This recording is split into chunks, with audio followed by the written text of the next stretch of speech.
Bienvenidos, amigos televidentes, a Pulso Político, un espacio para debatir. Y por cierto, el día de hoy debatiremos sobre el proyecto del nuevo Código Orgánico Monetario y Financiero. Para debatir este tema, veamos a quienes hemos invitado.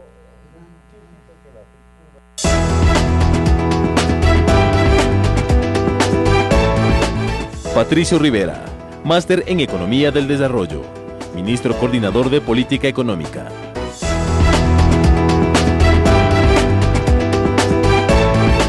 Diego Martínez, máster en Economía del Desarrollo, presidente del directorio del Banco Central del Ecuador.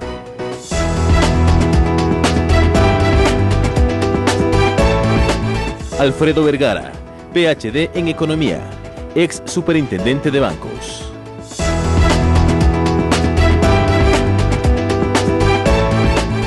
Mauricio Pozo, máster en Economía, ex ministro de Economía y Finanzas.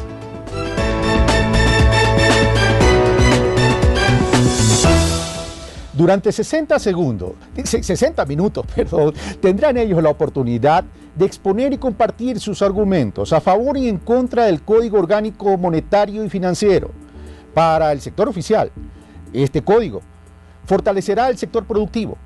Para quienes no están de acuerdo con este código puede representar un debilitamiento sistemático al sistema financiero nacional. Ellos tendrán las palabras y ustedes, amigos televidentes, sacarán sus propias conclusiones.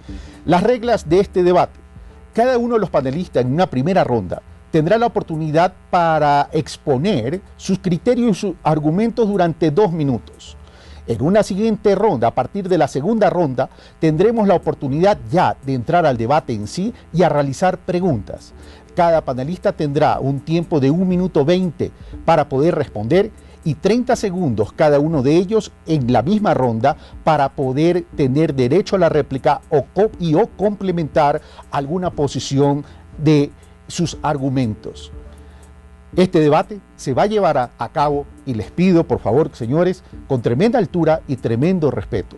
No tendremos preguntas del público que estén en contra de la dignidad y de la integridad de nuestros invitados. Comenzamos entonces. Comienzo con el economista Mauricio Pozo. Economista Mauricio Pozo, el presidente de la República del Ecuador ha indicado lo siguiente: el Código Monetario tiene 2 ejes principales: reemplazar 21 leyes de esa área que aún rigen en el país y eliminar el concepto de que el capital está por encima del ser humano. Nos hemos acostumbrado a que el capital esté sobre el ser humano, pero eso no es normal, y eso es lo que estamos cambiando en el país. Eso dijo el presidente Correa en el enlace ciudadano número 355 que se realizó en Llano Chico. Sus 2 minutos. Muchas gracias. Este proyecto de ley va en contravía de los principios de preservar la estabilidad, pues introduce conceptos como el direccionamiento del crédito, el manejo de la liquidez, está puesto ese titular en uno de los articulados, el poder asignar recursos en función de segmentos de actividades, etcétera, a pesar de que no se diga que pueden prestar o no a determinada persona, a lo cual eso no quiere decir que no hay el riesgo de que desde el Estado se diga a dónde va a ir el manejo de la plata de la gente en los bancos, que son recursos del público, no son recursos de los banqueros, con el riesgo de que esto obviamente genere problemas de daño de cartera y de solvencia institucional. Tanto así que a la fecha la cartera vencida de la banca pública es 3 veces más alta que el de la banca privada. Introduce conceptos que van en contra, yo digo, del propio mantenimiento del sistema cambiario, pues se habla de nuevamente un rol del Banco Central que no tiene desde que se adoptó el modelo de la dolarización. No se mantienen los balances del Banco Central, que hace ver la preservación de la liquidez por todas las obligaciones que se tienen, pues se habla simplemente del balance global, no de los 4 sistemas de balances que se aplicaron desde que se inició el proceso de dolarización. Entonces, en ese sentido, entre otros argumentos, el proyecto de ley no va en la línea de preservar la estabilidad, sino más bien la debilita, y yo no estoy en desacuerdo de que se norme el sector. yo no estoy en desacuerdo que se regule el sector. Lo que estoy en desacuerdo es que hay una actitud absolutamente intervencionista que debilita el sector. 20 segundos más. Creo que con eso nosotros podríamos empezar a debatir, pues creo que hay participación del Estado excesiva en este tipo de sector súper sensible que es el sector bancario. Gracias, Mauricio Pozo. Diego Martínez, presidente del Banco Central, sus 2 minutos. Muchas gracias, señor audiencia. En primer lugar, el código está formulado desde una perspectiva global de cuál debe ser el rol de la banca en la economía nacional. El desarrollo del país necesita el apoyo de todos los sectores económicos y la banca tiene que participar también en ese desarrollo del país. El sostenimiento del esquema de dolarización también necesita el concurso de la banca, porque es muy fácil decir, mantengan la dolarización, pero la banca no aporta, o cambiemos al país, pero la banca no aporta. El objetivo del código es que la banca se convierta en un instrumento para que el desarrollo y el logro del buen vivir esté al servicio de todos. Además, el código incrementa grandemente las capacidades de solvencia de las entidades financieras, es decir, promueve y enfatiza la seguridad financiera con la que los ecuatorianos van a contar. En otro aspecto, además, el código establece por primera vez y con total claridad que no puede haber conflicto de interés en los órganos de regulación y de control. Es decir, estamos dejando atrás esa historia en la que había gente vinculada a la banca regulando, definiendo las reglas con las que se gestionaba y se controlaba la banca. Desde otra parte también estamos estableciendo con total claridad que ahora sí los accionistas, aquellas personas que son grandes accionistas de las entidades financieras y los administradores, en caso de que causen, si pasara por ejemplo, una liquidación de una entidad, serán responsables con su propio capital. Es decir, estamos poniendo siempre el interés del depositante por encima del interés de la entidad financiera, porque así debe ser. 20 segundos. Adicionalmente, es importante mencionar que estamos regulando también a un conjunto de entidades que sin ser banco dan crédito para evitar abusos a la ciudadanía, para evitar riesgo a la ciudadanía y para garantizar estabilidad en el sistema económico. Gracias, señor presidente del Banco Central. Alfredo Vergara, exsupresidente de Bancos y Seguros, sus 2 minutos. 2 minutos. En este gobierno pues, han habido 2 perspectivas con las que se ha manejado el sistema financiero. La primera, desde la perspectiva de competitividad financiera, que nosotros tuvimos la oportunidad de manejarlo ahí cuando fuimos superintendente de bancos en el primer año de este gobierno, cargo al cual accedimos bajo el condicionamiento que la superintendencia de bancos sería manejada como una institución autónoma. En ese primer año tuvimos una primera quiebra de un banco, el Banco Centromundo, y bajo esa regla de competitividad financiera, nosotros hicimos pagar la quiebra de ese banco exclusivamente a los dueños de ese banco, a los accionistas, a los banqueros responsables del manejo de ese banco. No topamos para nada ningún dinero público, ni ningún dinero de los depositantes, ni de los clientes.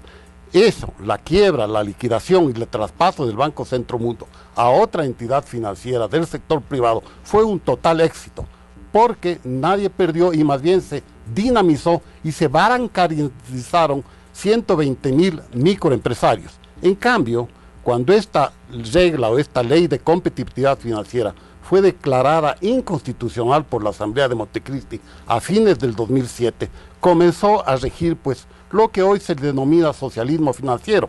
Y ahí también hubieron otros 2 casos que podemos comparar con el caso del Banco Centromundo. Hubieron 2 quiebras, la una en el 2008, Mutualista Benalcázar, y la segunda, hace unos 2 años, el Banco Territorial. Ahí, en esas 2 instituciones, 20 segundos. El Estado, con recursos del público, ha tenido que cubrir cerca del 50% de las pérdidas de esas 2 instituciones, Mutualista Benalcázar y Banco Territorial. Contra eso es lo que nosotros, desde un punto de vista de competitividad financiera, hemos siempre estado en contra, porque consideramos que los banqueros son y deben ser los Muchas gracias, señor Vergara. Bueno, ahora el turno del economista Patricio Rivera, ministro coordinador de la política económica, sus 2 minutos. Gracias. Bueno, un saludo a todas y a todos. El objetivo fundamental de la ley es garantizar que el sistema financiero nacional, la banca, trabaje para la sociedad en lugar de la sociedad para la banca. Y esto implica obviamente un cambio en relaciones de poder que se sintetiza básicamente en 3 líneas de acción. La primera es efectivamente otorgar mayores seguridades a los depósitos de la gente a través de entidades más sólidas, mejor reguladas y mejor controladas.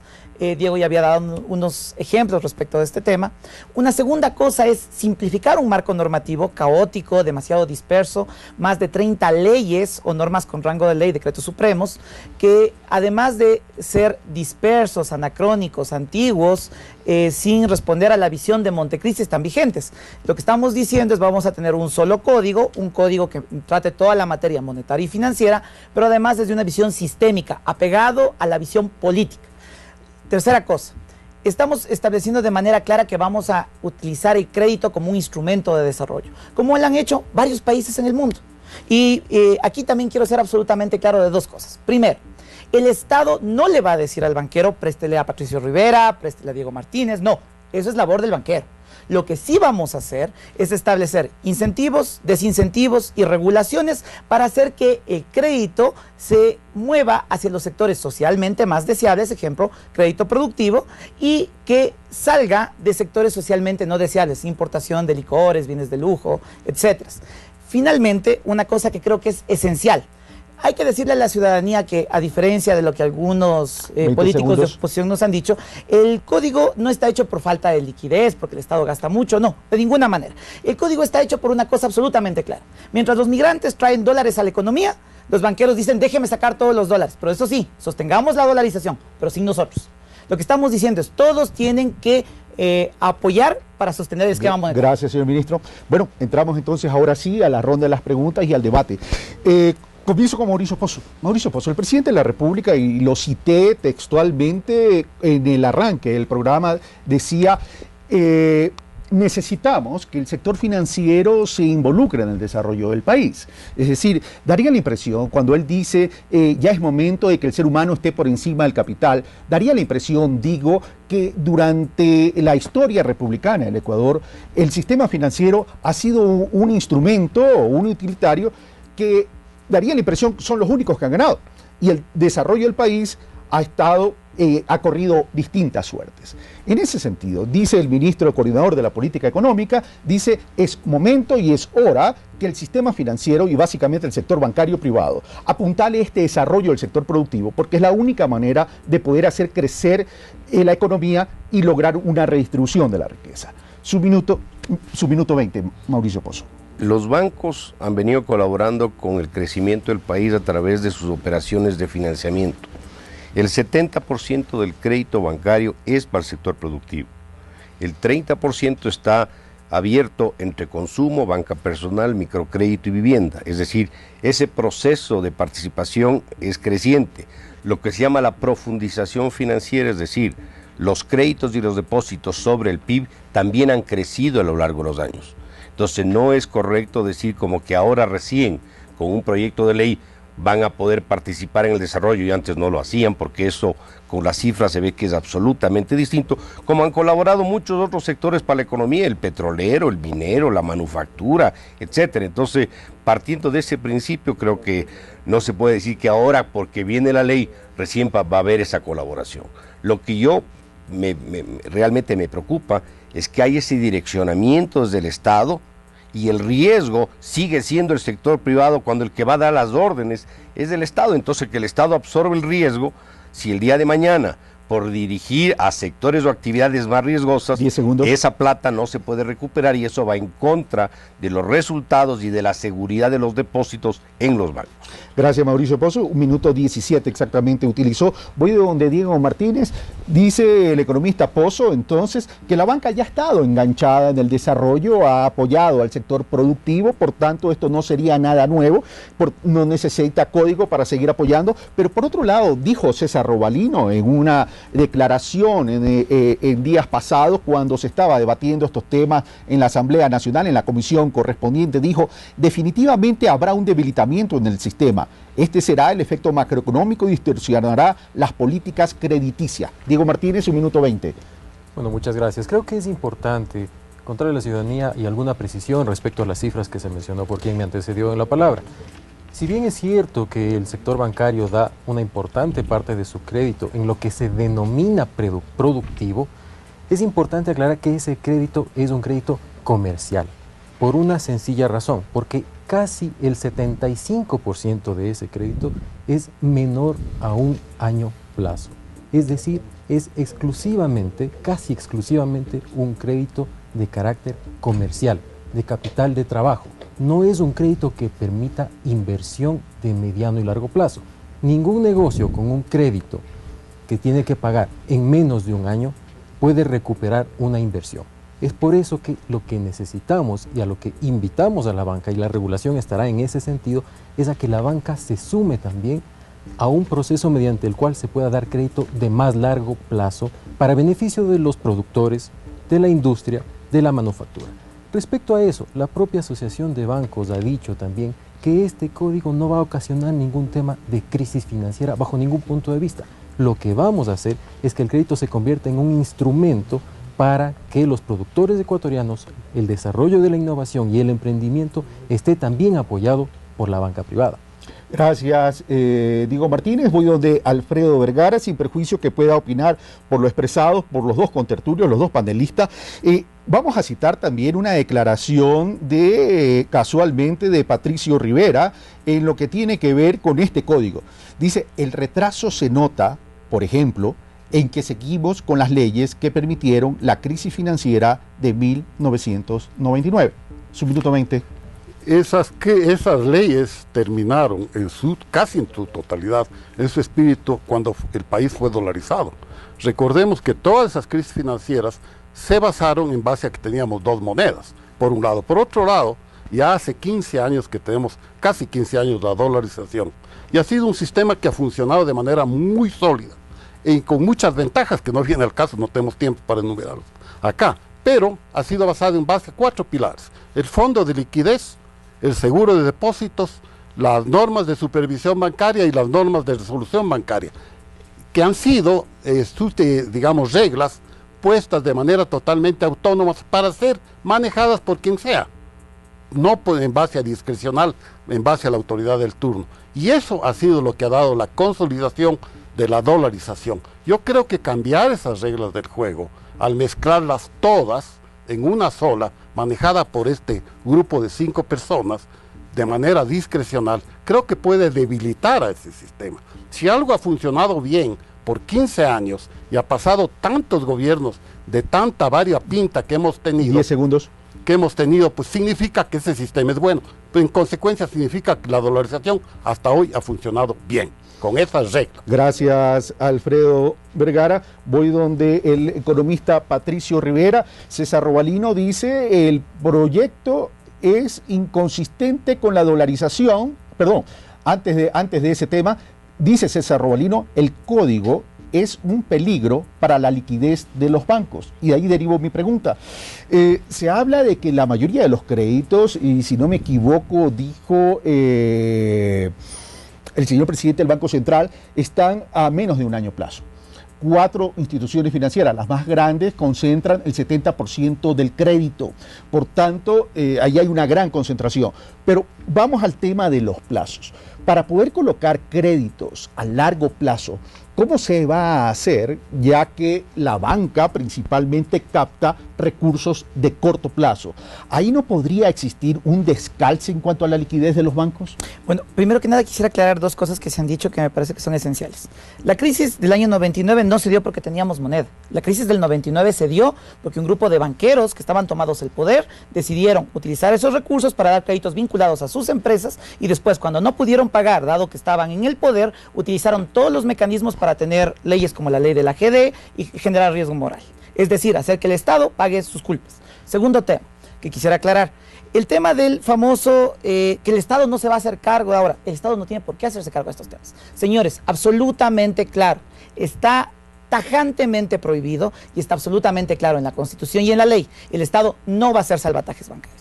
Tercera cosa que quisiera aclarar, si me permite, el tema de que se habló mucho sobre la tasa de mora de la banca privada versus la banca pública. Bueno, el único banco público que nosotros hemos creado es el Banco del IES. Estamos justamente con este código reformando la banca pública. El BIES tiene una mora del 1.6%. La banca privada sin Pacífico tiene una mora del 3.31%.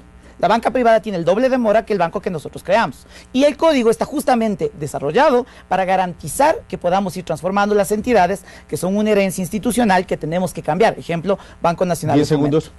Finalmente, una cosa esencial. Estamos conscientes de que hay que calzar la liquidez. Hay que utilizar instrumentos y para eso el código plantea instrumentos para que haya financiamiento a largo plazo. Ya tendrá oportunidad en otra ronda de indicar. Ninguno de ustedes hizo uso de los 30 segundos que podían. Así que les voy a dar la oportunidad de esos 30 segundos. Yo no sé si no tengan nada que replicar. El ministro replicó, privilegió la réplica al tema de la liquidez, pero comienzo con Mauricio Pozo, los 30 segundos. Bueno, varios temas. Primero, el Banco de la Seguridad Social es un banco recién creado. En un banco recién creado, obviamente las tasas de cartera vencida son bajas. Eso no resiste el más mínimo análisis. Segundo, aquí hay que aclarar algo. Por un lado, respetan el mercado a través de la emisión de bonos, lo cual estoy hasta de acuerdo, la emisión internacional, y por otro lado, emiten una ley absolutamente intervencionista que no tiene sindéresis en el manejo y el Gracias, mensaje. Mauricio Pozo. Gracias. Diego Martínez, sus 30 segundos. Creo que lo importante que es contarle a la ciudadanía es que el país actualmente tiene los niveles de liquidez más altos de la economía. Estamos con un nivel de liquidez agregado de aproximadamente el 35 y el 37% del Producto Interno Bruto. Así que eso de que no tenemos suficiente liquidez es completamente falso. Hay suficiente liquidez externa, suficiente liquidez interna y es el momento de fortalecer que la banca apoye al sector productivo. Gracias, Diego Martínez. Alfredo Vergara, sus 30 segundos, pero una precisión. Es decir, el ministro coordinador de la política económica le hizo ciertas aclaraciones y yo le pido algunas precisiones en ese sentido. Cuando usted dice que el Estado asumiría estas pérdidas. Bueno, existe primero el COSEDE, el seguro de depósito que diferencia a la AGD, se disminuyó la capacidad de cobertura de ilimitada a 30.000 o 32.000, si no me equivoco, en el seguro de depósito por individuo, por depositante en cada uno de los bancos. Es decir, una persona puede tener 30 en distintos bancos y el seguro le cubre. Por un lado. Y por otro lado, dice el ministro coordinador de la política económica, dice el Estado no realizará salvatajes, con lo cual estaría desvirtuando lo que usted ha indicado. Sus 30 segundos, señor Vergara. En 30 segundos yo lo único que puedo hacer es, ya que nadie lo ha negado, es ratificar los diferentes tratamientos bajo la competitividad y bajo el socialismo. En la competitividad, Banco Centro Mundo, el Estado no puso un solo centavo. Dinero del público tampoco nadie perdió. Fue un éxito el traspaso del Banco Centro Mundo a otras instituciones. En cambio, en el caso del Banco Territorial y la Mutualista Benalcázar, ya bajo el concepto del socialismo, ahí hubo pérdidas para el Estado. Casi la mitad de las pérdidas tuvieron que ser cubiertas con dinero del Estado. Y eso no es teoría, esos son hechos. Y señor ministro coordinador de la política económica, sus 30 segundos de réplica. La izquierda moderna no niega el mercado, la izquierda moderna utiliza el mercado como un instrumento para favorecer a los más pobres, no a los más ricos, como hacen los gobiernos de derecha. ¿Qué es inconsistente con el país? ¿Salvatajes bancarios? ¿Qué es inconsistente con el país? Sucretizaciones. ¿Qué es inconsistente? Que los gobiernos anteriores a los ministros de Economía y Finanzas, debitaban dinero de medicinas de los hospitales para pagar deuda. Eso es inconsistente. Entonces, aquí absolutamente claro, vamos a utilizar los instrumentos que existen para hacer que nuestra gente viva mejor. Ok, gracias. Entremos al tema de liquidez entonces. Vamos al tema de liquidez, Mauricio Pozo. ¿De qué forma afectaría este código a la liquidez del sistema financiero y en consecuencia podría debilitar el sistema financiero? Su minuto 20. El nivel de liquidez es adecuado, pero con la participación de los recursos privados. Si el sector público tuviera los niveles de liquidez que requiere, no estaría endeudándose en la forma como se está endeudando. Entonces sí tiene un apretón de recursos y eso es innegable. La cuestión del oro, la cuestión de los bonos emitidos del mercado internacional, entre otras decisiones. Lo que pasa es que su recurso no le es suficiente y ahora está buscando que el aportante para cubrir esa brecha sea el sector privado. Y eso, creería yo, calza de alguna manera en este proyecto de ley. Segundo, Los recursos captados por los bancos son recursos en el 80% hasta 180 días. Sería irresponsable para un banquero, cuya responsabilidad es cuidar la plata de la gente, que reciba recursos a 180 y vaya a prestar a 5 años. Entonces hay que generar las condiciones de seguridad, de certidumbre por parte del gobierno para que la gente pueda depositar a plazos más largos y los bancos puedan prestar a plazos más largos. Así que esto no es un tema de a la fuerza decir presten a largo plazo porque se requiere o no para determinado sector. Se trata de generar los incentivos para que eso se produzca. Gracias, Mauricio Pozo. Diego Martínez, el mismo tema, liquidez, su minuto 20. He mencionado ya que el país está con los niveles de liquidez más altos desde que se dolarizó. Tenemos una liquidez del 35% del Producto Interno Bruto. La liquidez de las entidades financieras es más que adecuada. La liquidez del sector público es más que adecuada. Pero lo importante aquí es el siguiente punto, es en qué se utiliza esa liquidez. Esa liquidez, desde la perspectiva más ortodoxa y de lo que defienden todavía algunas entidades financieras y algunos analistas, es que es mejor tener esa liquidez en el exterior.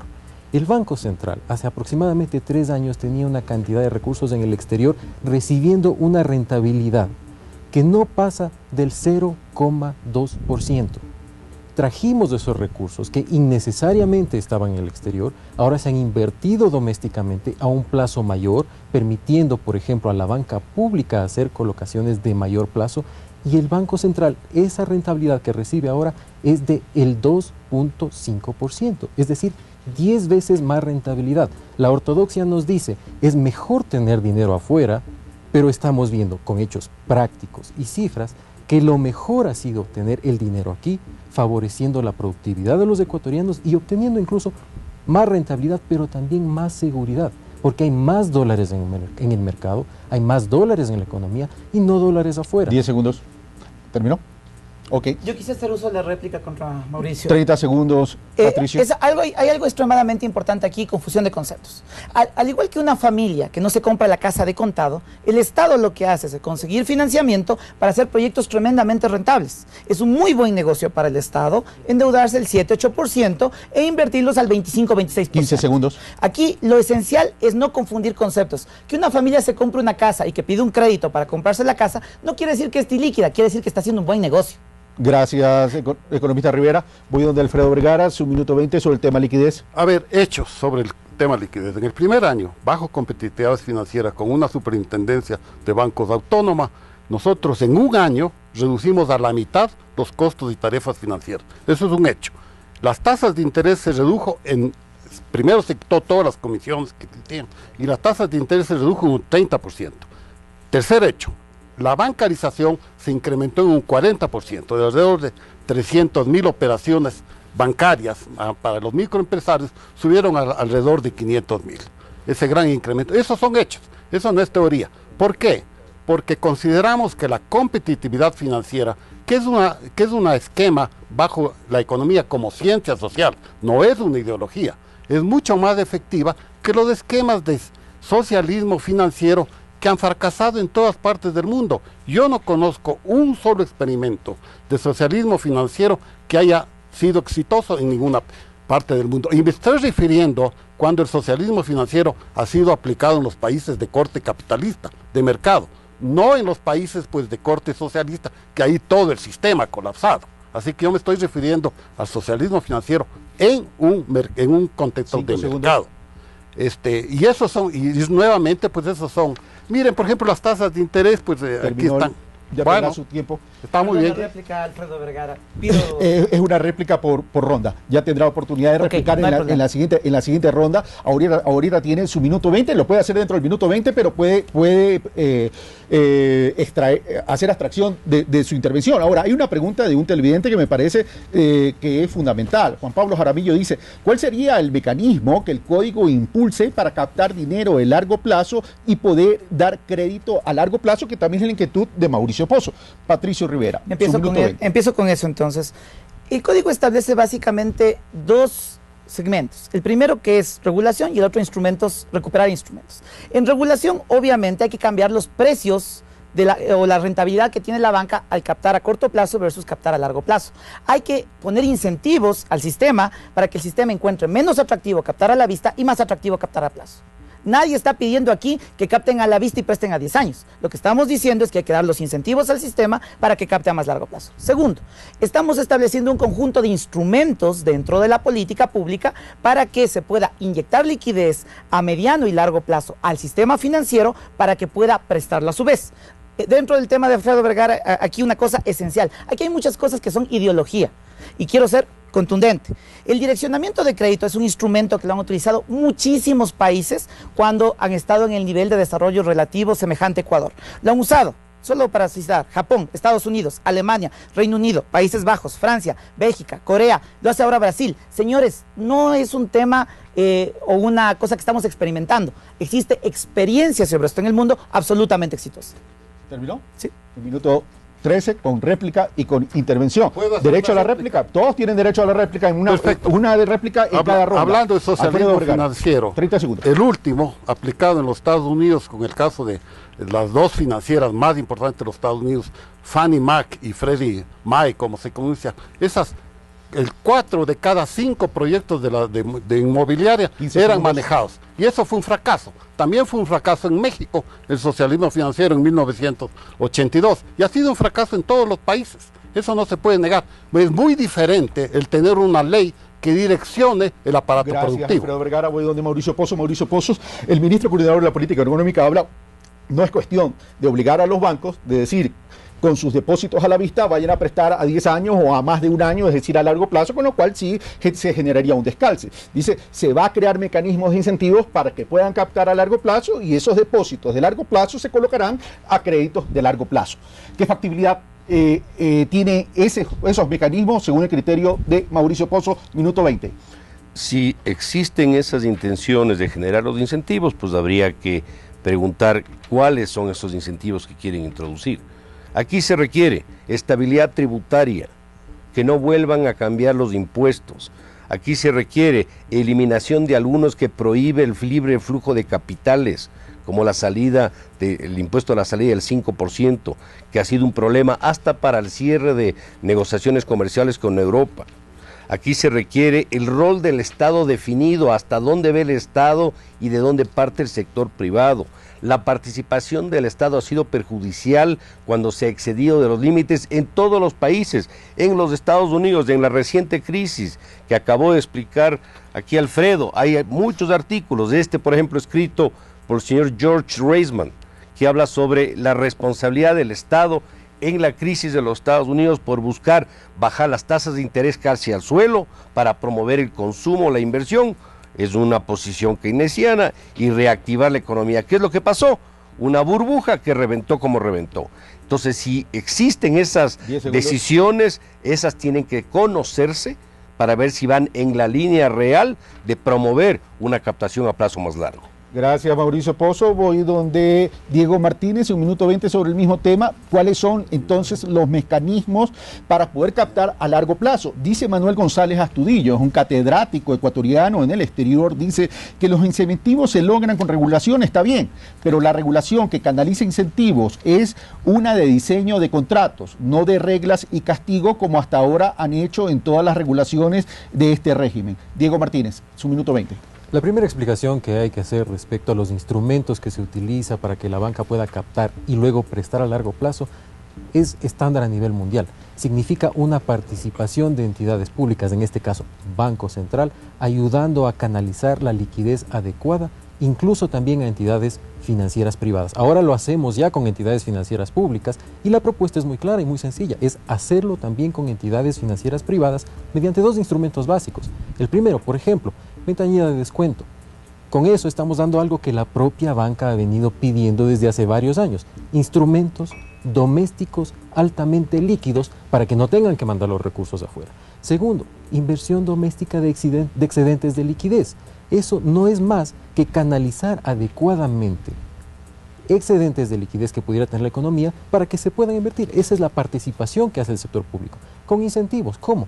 Dándoles a los bancos créditos a bajo costo a largo plazo para que puedan a su vez invertir. Es un negocio en el que gana absolutamente todo, pero fundamentalmente gana la ciudadanía. 10 segundos. Segundo punto, el tema de la participación del Estado. Los ecuatorianos seguirán escogiendo en qué banco tienen su dinero. Eso no hará el Estado. Gracias, Diego Martínez. Alfredo Vergara, su minuto 20. Mi minuto 20 voy a aprovechar en pocos segundos la cámara para A la cámara ya, por favor. Ya. Ahí se puede ver las tasas de interés, ¿no? Estas, y ya queda captado en la cámara, han permanecido iguales en los 4 y 5 últimos años, prácticamente inmóviles, tasas de interés que son manejadas discrecionalmente casi, o mediante una fórmula, por el Banco Central. En los últimos 5 años, pues eso, pues ustedes que manejan saben, ¿qué es lo que se hace? ¿Qué es lo que han hecho? Es seguir una fórmula matemática de coger el promedio del último mes con 2 desviaciones de estándares. Esa fórmula nosotros la incluimos en el primer año de este gobierno. Y eso ha sido funcionando, pero lo que quiero decir es, ahí tenemos una prueba del socialismo financiero. No se ha hecho absolutamente nada por dinamizar el crédito vía manejo de costos financieros y manejo de mayor eficiencia de los sectores financieros, tanto en banca pública como en banco privada. Es decir, ahí ustedes hubieran tenido la oportunidad, y tienen todavía la oportunidad, 10 segundos, para demostrar lo que están diciendo. Pero los hechos, las tasas de interés, los hechos fríos de publicaciones de ustedes mismos, demuestran que eso no ha sido así. Estas han permanecido estáticas. Gracias, economista Vergara. Voy donde Patricio Rivera, ministro coordinador de la política económica. El tema es captar a largo plazo para colocar a largo plazo, por un lado. Pero por otro lado se habla de la orientación del crédito, es decir, será la junta política la quien va a determinar hacia qué sectores de la economía se quiere privilegiar con mayor potencialidad de crédito. Se ha considerado las externalidades, como por ejemplo la crisis, y pongo un ejemplo. Se puede decir, vamos a apoyar al sector camaronero, y pongo el ejemplo del sector camaronero porque fue un sector que vivió una crisis hace algún tiempo, pero en el transcurso puede surgir una crisis como el tema de la mancha blanca, que no es controlada por nadie, por cierto, pero va a tener una afectación al sector y en consecuencia a la salud del crédito, y eso tendría que ver también con la salud financiera de la cartera del banco. ¿Cómo entonces neutralizar esos efectos que son externos? Patricio Rivera, su minuto 20. Primero que nada, somos un gobierno absolutamente responsable. Estamos trabajando en este momento con los mejores expertos internacionales para la detección temprana de cualquier problema dentro del sistema. Estamos desarrollando los mecanismos para el efecto, y aquí quiero solo descartar una cosita de las muchas que se dicen respecto de ideología. Este cuadro, este gráfico que estoy poniendo en pantalla, es un estudio del National Bureau of Economic Research, el tanque de pensamiento económico más fuerte de los Estados Unidos, y nos dice una cosita muy sencillita. A mayor libertinaje del capital, que es la liñita roja, ustedes pueden ver aquí como la libertad del capital, hay que dejar libre el capital, que vive el mercado. Cuando sube la liñita roja, suben las líneas azules, que son el porcentaje de países en crisis bancarias en el mundo. La receta para tener una crisis bancaria es dejar hacer al capital lo que le da la gana. Eso no lo digo yo, lo dice el Instituto de Economía más reconocido en los Estados Unidos. ¿Qué es lo importante detrás de esto? Que aquí hay muchos dogmas de fe. Ahora resulta que la crisis bancaria fue culpa del Estado. Sí, ¿sabe cuál fue la culpa del Estado? En ese momento, dejar libre al mercado para que hagan lo que les dé la gana. 20 segundos en relación a mi pregunta. Como en relación a la suya, estamos trabajando en un conjunto de instrumentos de detección temprana. Tenemos aquí algunos modelos que podemos presentar perfectamente a la ciudadanía. Además, tenemos algunos indicadores de alerta temprana para que eso no pase. Gracias, Patricio Rivera. Derecho a la réplica, 30 segundos. Los 3 grandes crímenes financieros en las últimas 2 décadas del siglo XX son la sucretización, aquí en el Ecuador, en Latinoamérica también, sucretización, salvataje bancario y feriado bancario. Ninguna de esas 3 cosas se hubieran podido hacer si hubiéramos estado dolarizados. Y por esto en estos 15 años no se han vuelto a repetir. Y esas 3 cosas fueron culpa de los gobiernos, no del sector privado. Gracias, Alfredo Vergara. Hizo uso de menos los 30 segundos. Voy donde Mauricio Pozo, dolarización. El presidente de la República dijo lo siguiente: con la dolarización, el Estado perdió una de sus principales herramientas de manejo económico, y para recompensar su ausencia, las autoridades deben buscar los mejores caminos para precautelar el buen vivir. Una de esas es el Código Monetario Financiero. Para algunos analistas han dicho de que este código monetario sería un paso previo a la salida de la dolarización o que pondría la dolarización en riesgo. Mauricio Pozo, ¿coincide con esos criterios? Minuto 20. Estos temas hay que manejarlo con la mayor prudencia y con la mayor delicadeza. Son temas sumamente sensibles. Cuando el país se dolarizó por las razones que hayan sido, renunció a emitir dinero.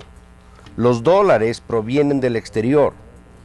Entonces no tiene sentido hablar de política monetaria que está puesto en este código y de ciertos roles del Banco Central que ya no tiene porque el país está dolarizado. Y si no, seamos más francos y digamos que están pensando en alguna otra alternativa. Aquí se habla, por ejemplo, de la asignación de divisas del Banco Central. ¿De cuándo acá si el Banco Central no asigna divisas? Las divisas vienen por la balanza de pagos. El Banco Central tiene su límite de actividades de acuerdo a la normativa vigente. Se habla de tipo de cambio, no en esas palabras, pero se habla de la relación de lo que puede ser una moneda electrónica u otra, con respecto al dólar americano. ¿Por qué se introducen estos conceptos? Si estamos dolarizados, no tiene el menor sentido. El manejo de la liquidez externa de los bancos, quieren restringir el comercio exterior o el financiamiento de la banca para todo lo que es comercio exterior del país. Son temas que se tienen que aclarar para no generar nerviosismo. Diego Martínez, su minuto 20. Creo que es importante aclarar a la ciudadanía varias cosas. Primero, el código en ningún momento habla de un tipo de cambio. El código dice con total claridad que todas las transacciones en el Ecuador seguirán siendo en dólares. Y dice con total claridad que el Estado bajo ninguna circunstancia podrá obligar a los ciudadanos, tanto personas naturales como empresas, a recibir algo que no sean dólares.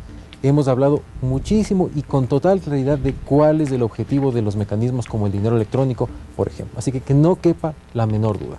Segundo aspecto que se habla, aquí no va a haber ningún tema de incautación de divisas o cosas por el estilo, no. El código dice con total claridad que se utilizará el dólar y en caso de que agentes privados hagan transacciones con otras divisas, porque también lo pueden hacer, tenemos empresarios que exportan y que hacen transacciones en otras monedas, euros, yuanes, pesos, lo que fuera, podrán tener la necesidad de coordinar con el Banco Central cuando tengan necesidades de moneda extranjera. El Banco Central tiene que ser una entidad que facilite la vida de los ecuatorianos y en ese sentido estamos haciendo. Yo quiero sí aclarar algo. Se dice que el debate de estos temas tiene que ser meramente técnico responsable, tiene que ser responsable, pero no nos olvidemos que el acto de la dolarización, el acto del salvataje bancario que la hicieron, gobiernos sí, pero gobiernos donde gobernaban banqueros, no fue un acto técnico, fue un acto político para salvar a banqueros. Muchas gracias. Alfredo Vergara, su minuto 20. Dolarización. La competitividad financiera. A mí, si usted no. Sí, sí. Con la competitividad financiera, pues eso se ha demostrado ya en los hechos con el Banco Centro Mundo. Aquellos que son culpables de la quiebra de los bancos, que son los banqueros, los accionistas de los bancos, los dueños de los bancos, son los únicos que tienen que cubrir las pérdidas. No como se han hecho en otras instancias antes y después de este gobierno. Es decir, dentro de este gobierno y antes también, como en los casos que ya he citado, que no los voy a repetir, por un lado. Por otro lado, miren, existen 4 políticas, no existen nada más en economía. La política monetaria, la cambiaria, la crediticia o financiera, que también se llama, y la política fiscal. Si la política monetaria y cambiaria, bajo el esquema de dolarización, ha funcionado bien y ha funcionado mucho mejor cuando han sido los propios bancos la que en competencia libre entre ellos se han forzado a bajar los costos financieros y a dar un mayor crédito, a hacer una mayor cosa de bancarización y mayores microcréditos, como ha sucedido en los primeros años. Pues, ¿por qué no dejar? Dejemos que la política crediticia y fiscal, que eso sí está al orden del aspecto discrecional del gobierno, se preocupe pues de la tasa de empleo. Gracias, Alfredo Vergara. Por favor, réplica Alfredo Vergara. Sus primeros 30 segundos en esta ronda. Varias cosas. Primero, me parece terrible que nos hayamos olvidado de la historia del Ecuador y que tratemos de decir que ahora es el sector público el que ha causado las crisis bancarias. Perdónenme. Crisis bancaria de los 20, Lautaro Aspiazu. Crisis bancaria de los 99, Fernando Aspiazu. Perdónenme. usted quiere ver cómo ha funcionado la crisis, se va a dar absolutamente cuenta que todas las crisis en el Ecuador y la última crisis bancaria es porque los banqueros se tomaron el poder para desde el Estado manejar el dinero. Gracias, la réplica. Ahora vamos al minuto 20. Una cosa que hay dolarización. Una cosa que sea absolutamente claro. El código en el artículo 92 dice algo absolutamente contundente. A ninguna persona se le va a obligar a recibir algo que no sea el dólar de los Estados Unidos. Así que si alguien está pensando que mañana, como algún desatinado dijo que los funcionarios públicos van a cobrar en dinero electrónico, no es así. A nadie le vamos a obligar. Pero bajo la misma lógica que usted plantea hace un instante, es necesario tener nuevos instrumentos. No es malo tener instrumental.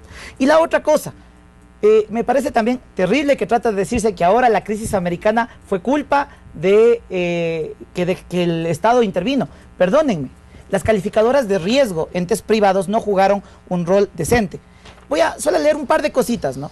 Bear Stearns, AA, un mes antes de quebrar. Lehman Brothers, AA, días antes de quebrar. AIG y Fannie Mae y Freddie Mac, a las que usted se refería hace un instante. AAA a días de ser rescatados. Perdóneme. 10 segundos. ¿Qué responsabilidad tuvo el sector financiero privado ahí? Los agentes económicos no cumplieron con su rol y justamente por eso se necesita la participación activa del Estado para que no estafen a la gente. Okay. Dentro de los 30 segundos puede ser una preguntita. Pero ¿Quiénes rescataron? En la segunda ronda, Alfredo, porque bueno, ya usted hizo uso de su derecho a la réplica en esta ronda. Está muy bien. Vamos a otros temas, porque además ya me quedan pocos minutos. Les recuerdo, creo que me quedan, si no me equivoco, 12, 13 minutos. Yo no he hecho réplica todavía, Carlos. Pero eso es voluntad suya. Ok, ahora lo voy a hacer entonces. Ya, me quedan 12 minutos. Vamos al tema de la rentabilidad. Ahí hemos hablado de la liquidez de los bancos, ahora vamos al tema de la rentabilidad de los bancos. El señor ministro coordinador de la política económica dijo lo siguiente en su momento. Estoy cuadrando el cronómetro, por si acaso, no para mis palabras, sino para ustedes. Dijo, el mecanismo de incentivo tendrá que ver es con incentivar la rentabilidad en algunos sectores y en otros no. Esto podría afectar la rentabilidad global y poner en riesgo la estabilidad del sector de la banca comercial privada. Mauricio Pozo. Bueno, parte de la reducción del ritmo de crecimiento del crédito es porque se produjo esta ley que mal la llamaron de reordenamiento del gasto social, que no es más que una reforma tributaria a dedo para el sector financiero, que lo que hizo fue generarle más costos, y esto obviamente permitió que las utilidades se reduzcan. Se redujeron en el 2013 frente al año previo en alrededor de un 20-30%, el precio de las acciones también se redujo, y esto obviamente va en contravía de lo que debería promover un gobierno. Un gobierno tiene que promover que la riqueza del país aumente, que las empresas ganen más. Aquí estamos con un espíritu, yo diría hasta mezquino, de que porque este gana mucho, ¿cómo le quito? Todos que ganen más, los banqueros, los petroleros, los de la manufactura, los comerciantes, los importados, que todos ganen más. Ojalá todos ganaran mucho. Ese es el espíritu con el que se tiene que trabajar. Entonces, una ley que genere costos adicionales, que genere probablemente cartera vencida más alta, donde tenga que provisionarse, donde haya mayores gastos incurridos, obviamente puede afectar a la rentabilidad del sector. Si me permite, Carlos, solo una cosa, el artículo 92. 10 segundos. La circulación, canje, retiro, desmonetización de dólares de los Estados Unidos de América, desmonetización en dolarización, y después se habla aquí que equivalente y convertible a dólares de los Estados Unidos, convertible a dólares si estamos absolutamente dolarizados. Gracias a Mauricio Pozo. Diego Martínez, su minuto 20. Sí, creo que es importante aclarar. La palabra desmonetización se usa actualmente en la vigente ley de régimen monetario. ¿Y de qué se trata la desmonetización? Es un concepto económico estándar. Es tomar aquel papel moneda, en este caso los dólares, o monedas que se han deteriorado y darlos de baja. Eso hace el Ecuador a través del Banco Central anualmente. Cambiamos aproximadamente 1.400 millones de dólares en billetes que se han dañado. A eso se refiere desmonetización. ¿Esa es una réplica o una intervención? Porque si fue una réplica cumplieron los 30 segundos. De acuerdo. Ok, su Ahora minuto bien, 20. respecto al tema del crédito, es cierto que el crédito se ha venido expandiendo y se ha venido expandiendo a muy buenos ritmos. Pero claro, las tasas de crecimiento que tuvo el crédito, por ejemplo, en el año 2011, son difíciles de repetir por una sencilla razón. Crecieron al 25%. El crédito desde el año 2012 en adelante viene expandiéndose a un ritmo sumamente estable de alrededor del 10%, entre el 10 y el 14%. ¿Qué es lo que queremos las autoridades económicas? ¿Qué es lo que quiere el gobierno? Quiere que ese crédito se designe de mejor manera hacia sectores que nos permitan el cambio de la matriz productiva. Queremos cambiar la base tecnológica del país, queremos cambiar la cantidad de innovación que se hace en el país y la calidad de la innovación que se hace en el país, queremos cambiar la cantidad de productos y los mercados de destino del país, y la banca debe contribuir a ello. Señores, aquí el mensaje es muy claro. Para cambiar al país contribuimos todos. La banca no puede desentenderse y decir, cambien al país, pero cámbienlo ustedes. Mantengan la dolarización, pero manténganla ustedes. A mí déjeme tener el dinero afuera. Es hora ya de que la banca se comprometa y le damos los incentivos adecuados para que lo haga. ¿Terminó? Gracias. Voy donde Alfredo Vergara, su minuto 20, Alfredo Vergara. Tres cosas generales.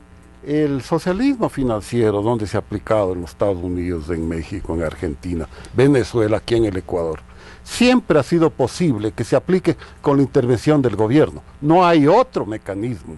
Y por eso siempre decimos, cuando los fracasos son fracasos, hay que culpar al gobierno.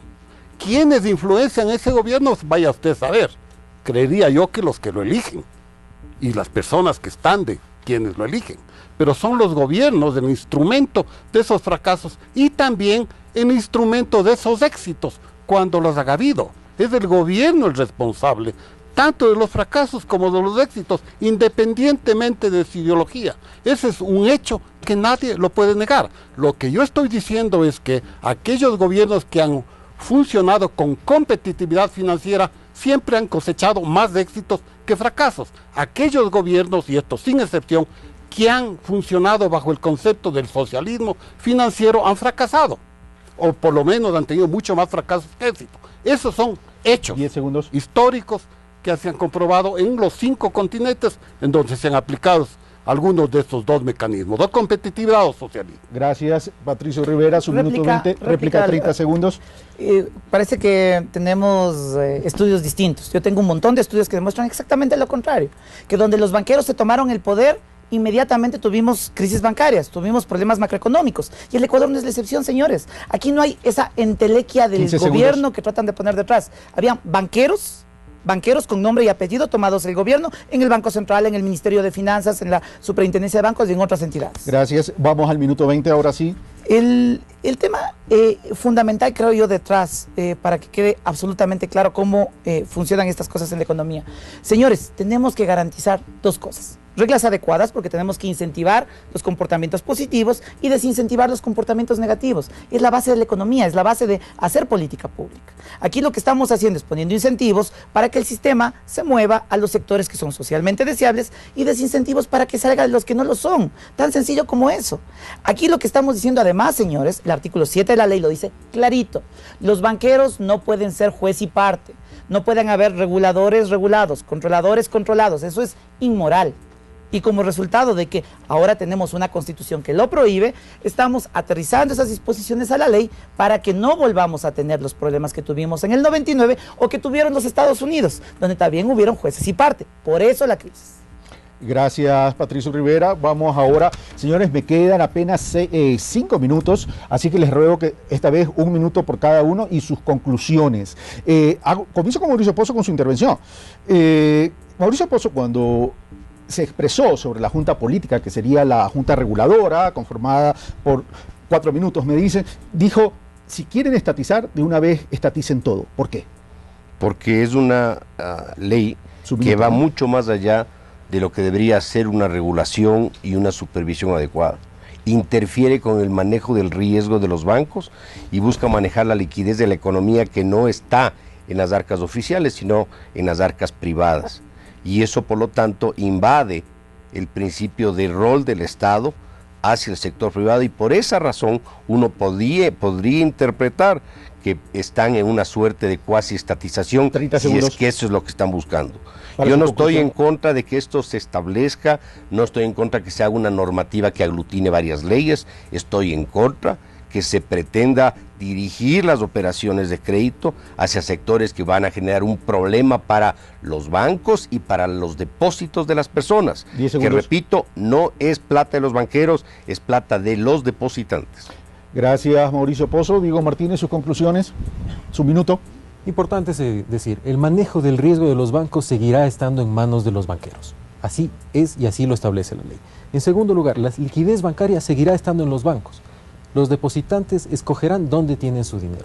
Respecto al tema de movilidad de capitales, creo que es importantísimo decir, bajo la lógica ortodoxa de la libre movilidad de capitales, lo que nos hicieron en el año 2000 fue que salió del Ecuador el 34,5% del PIB en cuenta de capitales. Es decir, el 34% de la cantidad de dinero que había en el Ecuador salió gracias a esos conceptos de movilidad de capitales que ahora se quieren defender desde una perspectiva completamente 20 segundos. ortodoxa. ¿Terminó? ¿Sus conclusiones? Alfredo Vergara, sus conclusiones, minuto. Sí. Sí, la conclusión es la siguiente: no se puede dejar al manejo de todos los cinco, las cuatro políticas, monetaria, cambiaria, crediticia y también pues la fiscal, solo a la concentración de poder en 5 personas supuestamente iluminadas, porque eso siempre ha fracasado. Ha sido la competitividad financiera la que ha dado éxitos a lo largo y ancho de América Latina. La discrecionalidad en base a cuestiones subjetivas de unas autoridades que están colocadas en el poder pasajeramente siempre ha sido un fracaso, y no hay, en la historia no hay un solo éxito, y a eso me remito, a la 20 historia. segundos. A la historia que ha demostrado que la competencia es lo mejor y para el desarrollo de nuestros pueblos. ¿Terminó? Está bien, terminado. Muchas gracias. Patricio Rivera, su minuto, sus conclusiones. A la ciudadanía, que no nos dejemos engañar por quienes representan los intereses del pasado. Siempre que el gobierno tiene alguna iniciativa novedosa que ayuda a impulsar el cambio dentro del Ecuador, saben las personas que tratan con la teoría del miedo, con el terror de inmovilizarlos. Si tiene 2 vaquitas, le van a quitar una. Si tiene un cuarto vacío en la casa, le van a meter una persona que ni conoce. Absolutamente claro, señores. Afortunadamente hoy Ecuador es un país lleno de esperanza y optimismo que tiene 2 opciones: seguir anclado al pasado, o a quienes nos quieren anclar al pasado, o dar un cambio importante para apuntalar crecimiento y desarrollo. Bienvenida a la crítica, siempre y cuando sea constructiva. Contamos con su apoyo, ecuatorianos, para seguir avanzando. Muchas gracias. Solo una pregunta, señor ministro, y la hago porque la hace un televidente, el señor Jorge Norero, que dice: sería bueno preguntar por qué quieren inmunidad total los miembros de la Junta cuando la Constitución habla de que todos los servidores públicos tienen responsabilidad civil, pecuniaria y penal. Nadie quiere inmunidad, nadie busca inmunidad, y no estamos proponiendo inmunidad.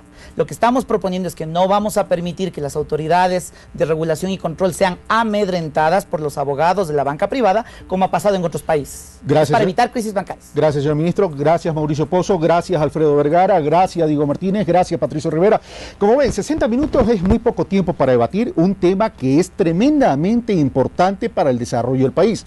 Definitivamente esto genera un punto de quiebre. Y lo esencial, lo fundamental, es que ustedes de sus hogares sigan debatiendo sobre la necesidad de fortalecer el desarrollo del Ecuador. Si este código fortalecerá el sector productivo, ergo, la economía, o debilitará el sistema financiero nacional, usted, amigo televidente, tendrá la respuesta. Esto fue Pulso Político, soy Carlos Rabascal y yo los espero el próximo domingo.